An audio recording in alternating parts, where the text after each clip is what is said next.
West ಬೆಂಗಾಲಲ್ಲಿ ಮೊದಲೇ ಬಾರಿಗೆ ಇದು ನಮ್ಮ ಸರ್ಕಾರ ಅಲ್ಲಿ ರಚನೆ ಆಗ್ತಿರೋಂಥದ್ದು. ತಮಿಳುನಾಡಲ್ಲಿನ ದ್ರಾವಿಡ ಪಕ್ಷಗಳು ಅದ್ಲಿ ಬದಲಿ ಬರ್ತಾ ಇತ್ತು. ಅಲೆ ಅಂತೂ ಕಾಂಗ್ರೆಸ್ ವಿರುದ್ಧವಾಗಿದೆ ಅನ್ನೋದು ಬಹಳ ಸ್ಪಷ್ಟವಾಗಿ ಎರಡು ಕಡೆ ಬಿಜೆಪಿ ಸೋತಿದೆ. DMK-ನ ತಿರಸ್ಕಾರ ಮಾಡಿರೋದು ಒಳ್ಳೆ ಬೆಳವಣಿಗೆ.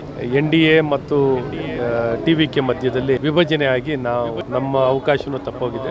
ನಮ್ಮ ಜೊತೆ ಬಿಜೆಪಿ ನಾಯಕರಾದಂಥ ಅಶ್ವಥ್ ನಾರಾಯಣ ಅವರು ನಮ್ಮ ಜೊತೆ ಇದ್ದಾರೆ. ಬನ್ನಿ ಅವ್ರನ್ನ ಮಾತಾಡ್ಸೋಣ. ಸರ್, ಬೆಂಗಾಳಲ್ಲಿ ಸಾಕಷ್ಟು ಒಂಥರ ಪೈಪೋಟಿ ಇತ್ತು, ಕೊನೆಗೂ ಬಿಜೆಪಿ ಜಯಬೇರಿ ಬರ್ತದೆ, ಹೇಗೆ ಅನಿಸ್ತದೆ ಸರ್? ಸಂತೋಷ ಅನಿಸುತ್ತೆ. ಒಂದು ವೆಸ್ಟ್ ಬೆಂಗಾಲಲ್ಲಿ ಮೊದಲೇ ಬಾರಿಗೆ ಇದು ನಮ್ಮ ಸರ್ಕಾರ ಅಲ್ಲಿ ರಚನೆ ಆಗ್ತಿರೋಂಥದ್ದು.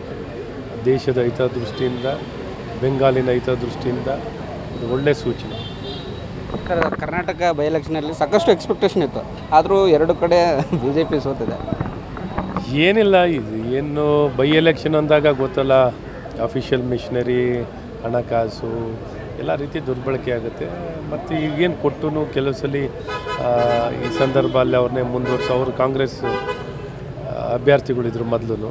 ಸೊ ಹಾಗಾಗಿ ಅವಕಾಶ ಆಗಿರುತ್ತೆ. ಬಟ್ ಅಲೆ ಅಂತೂ ಕಾಂಗ್ರೆಸ್ ವಿರುದ್ಧವಾಗಿದೆ ಅನ್ನೋದು ಭಾಳ ಸ್ಪಷ್ಟವಾಗಿ ಕಾಂಗ್ರೆಸ್ ವಿರುದ್ಧವಾಗಿ ಅಲೆ ಇದೆ. ಸರ್, ತಮಿಳುನಾಡಲ್ಲಿನ ದ್ರಾವಿಡ ಪಕ್ಷಗಳು ಅದ್ಲಿ ಬದಲಿ ಬರ್ತಾ ಇತ್ತು, ಈ ಮೊದಲ ಬಾರಿಗೆ ವಿಜಯ್ ಬಂದಿರುವಂಥದ್ದು ಹೇಗೆ ಅನಿಸ್ತದೆ? ನೋಡೋಣ, ಹೊಸ ಬೆಳವಣಿಗೆ ಈಗಲೇ ಏನು ಹೇಳೋಕ್ಕಾಗಲ್ಲ. ಒಳ್ಳೆ ಬೆಳವಣಿಗೆ. ಬಟ್ DMK-ನ ತಿರಸ್ಕಾರ ಮಾಡಿರೋದು ಒಳ್ಳೆ ಬೆಳವಣಿಗೆ. ಆ್ಯಂಟಿ ಇನ್ಕಂಬೆನ್ಸಿ ವೋಟ್ ಅಂತ ಬಂದಾಗ NDA ಮತ್ತು TVK ಮಧ್ಯದಲ್ಲಿ ವಿಭಜನೆ ಆಗಿ ನಮ್ಮ ಅವಕಾಶನೂ ತಪ್ಪೋಗಿದೆ. ಬಟ್ ಆದರೂ ಒಳ್ಳೆ ಬೆಂಬಲ ಸಿಕ್ಕಿರುವಂಥದ್ದಿದೆ. ಒಳ್ಳೆ ಕಾಲ NDAಗಂತೂ ಒಳ್ಳೆ ಕಾಲ ತಮಿಳ್ನಾಡಲ್ಲೂ ಇದೆ, ಕೇರಳದಲ್ಲೂ ಬೆಂಗಾಲ್ ಥರ ನಾವು ಒಂದಿನ. ಸರ್, ಬೆಂಗಾಲಲ್ಲಿ ಹಿಂದೂಗಳಿಗೆ ಸಾಕಷ್ಟು ಅನ್ಯಾಯ ಆಗ್ತಾಯಿತ್ತು. ಈಗ BJP ಇನ್ನೇನು ಅಧಿಕಾರಕ್ಕೆ ಬರಲಿದೆ, ಅನ್ಯಾಯಗಳಿಗೆಲ್ಲ ಪರಿಹಾರ ಸಿಗುತ್ತಾ ಅನ್ನುವಂಥ ನಂಬಿಕೆ?